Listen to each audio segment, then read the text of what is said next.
भगवान रामावतार में आपके बारात में गए थे, बहुत ही आनंद आया था। उसी आनंद को सोच सोच के हम लोग बहुत सारी तैयारियां कर रखे थे, जैसे आज आप लोगों ने भी तैयारियां किया होगा ना।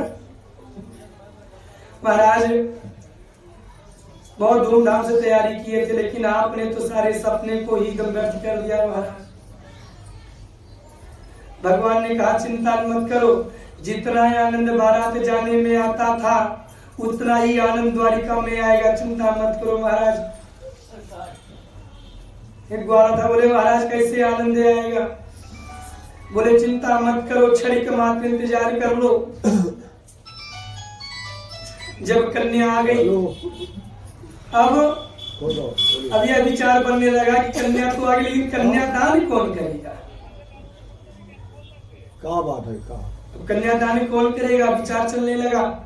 अब ये गंधर्व देवता आने लगे, बोले महाराज इतनी कृपा कर दो, कन्यादान करने का सौभाग्य प्राप्त करा दो। अभी हम भागवत में इधर महाराज रेवत भी आ गए, बोले महाराज एक कन्या का तो कन्यादान किया, अब इस कन्या का भी कन्यादान करने का सौभाग्य दिला दो। सभी लोग अपना अपना इधर से द्वारिका में से भी निकलने लगे, बोले महाराज इतनी कृपा कर दो, कन्यादान करने का सौभाग्य दिला दो।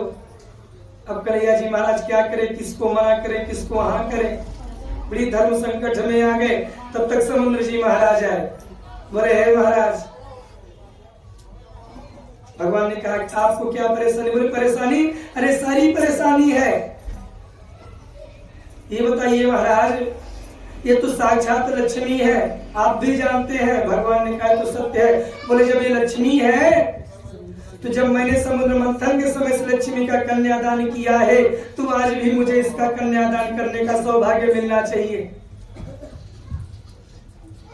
अब भगवान श्री कृष्ण जी ने कहा ये तो तर्क सम्मत है भैया।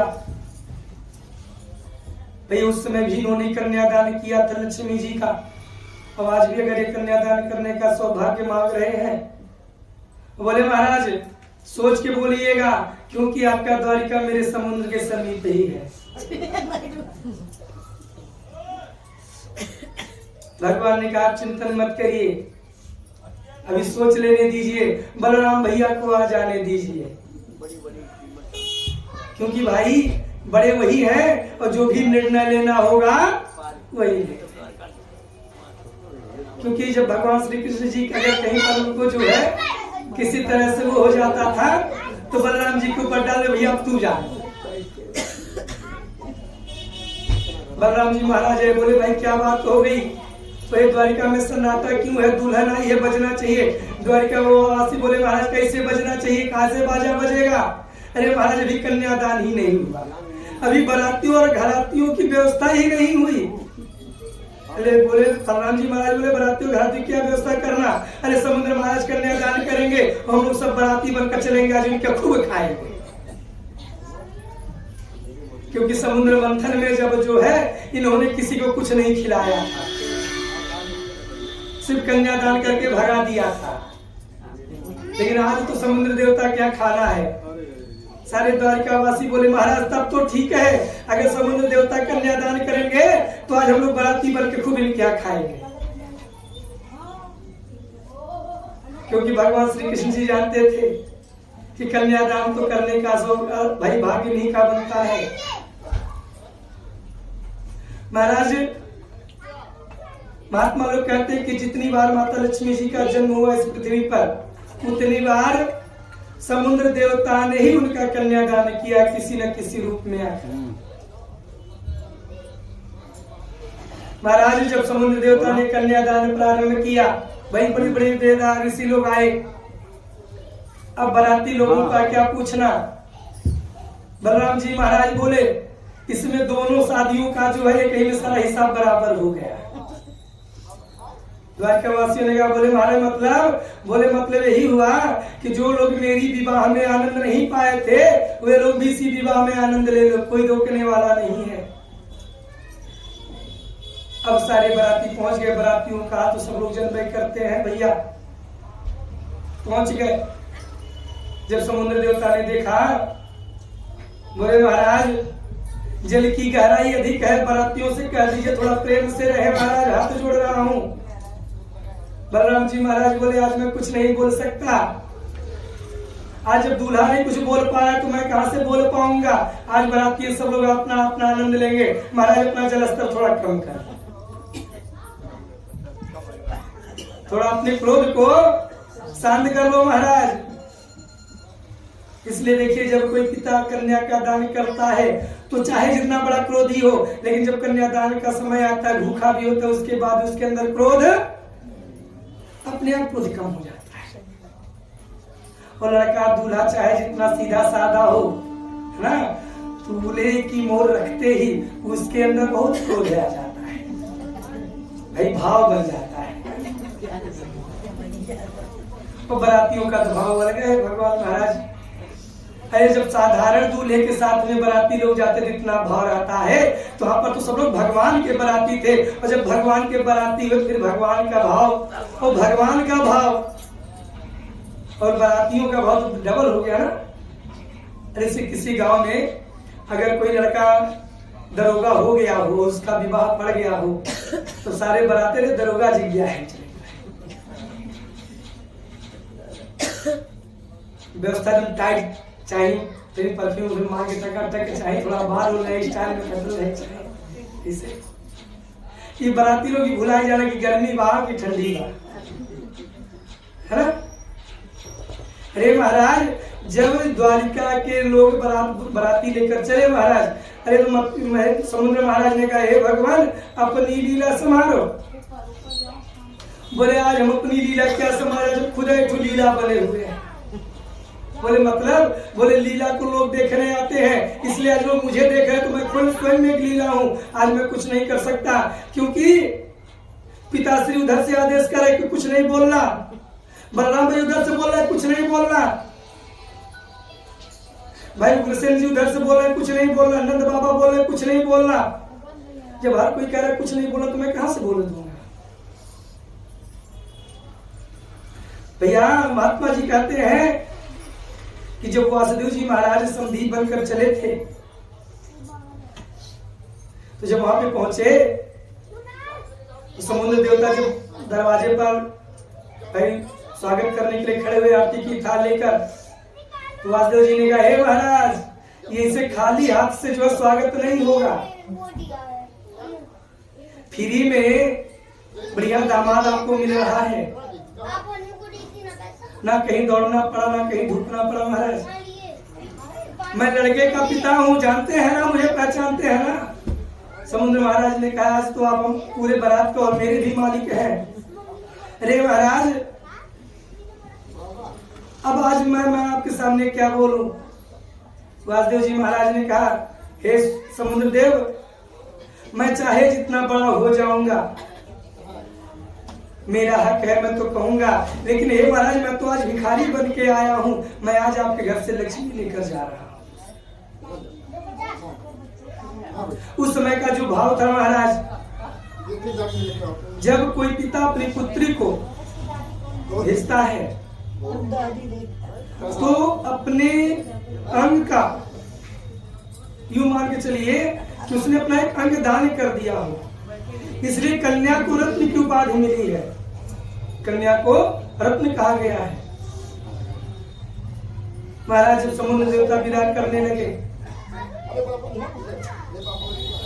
समुद्र देवता की विदाई के समय उनकी धर्म पत्नी जी ने वासुदेव जी के पैरों को पकड़ लिया। बोले महाराज मेरी पुत्री भी बहुत ही नाजुक है, इसने कभी कोई कार्य नहीं किया है, हो सकता है कि अगर मेरी पुत्री से अनजाने में अगर कोई दोष हो जाए, थे महाराज उसका दंड मुझे दे देना, लेकिन मेरी पुत्री को कोई दंड नहीं।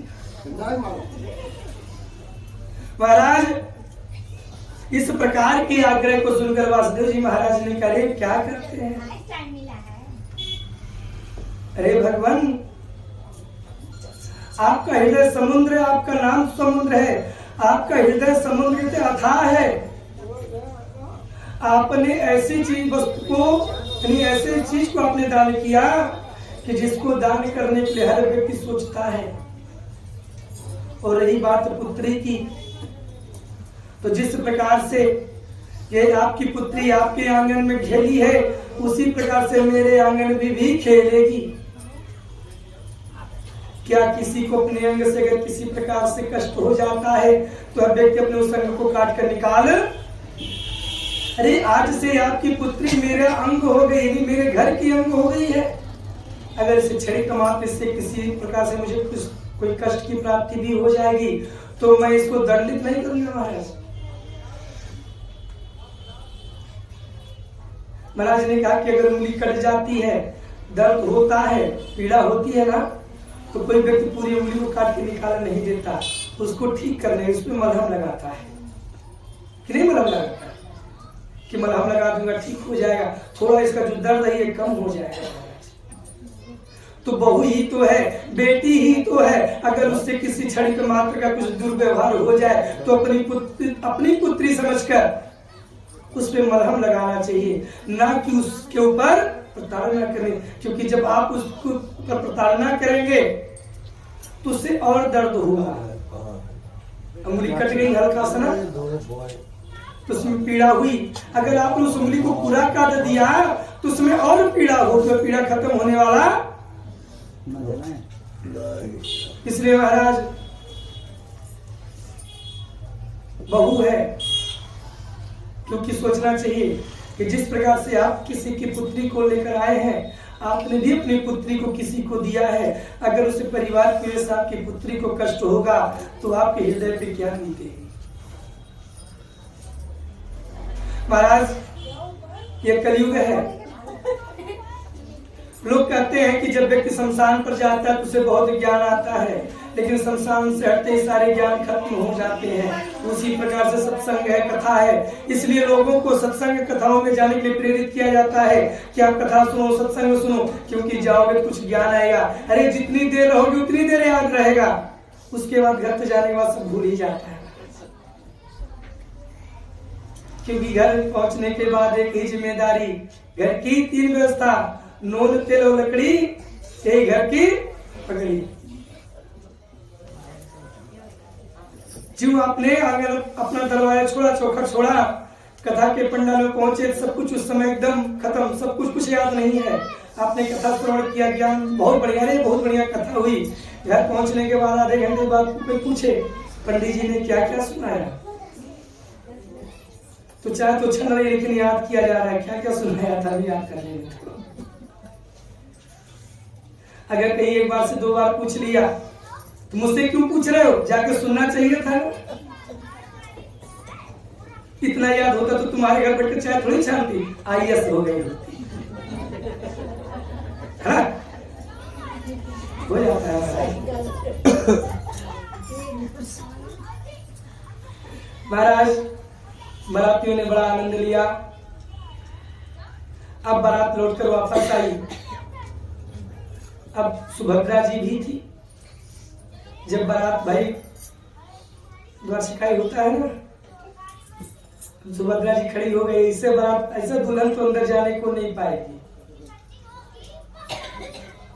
अब जितनी भी द्वारिका की महिलाएं थी सभी लोग हाँ सही कह रही है, ऐसे दुल्हन नहीं जा पाएगी। अरे हमारे द्वारकाधीश जी का विवाह हुआ है, कुछ पहले द्वार शिकाई चाहिए महाराज। कन्हैया जी महाराज ने अब कहा, एक से पूछा क्या क्या चाहिए सबको बताओ।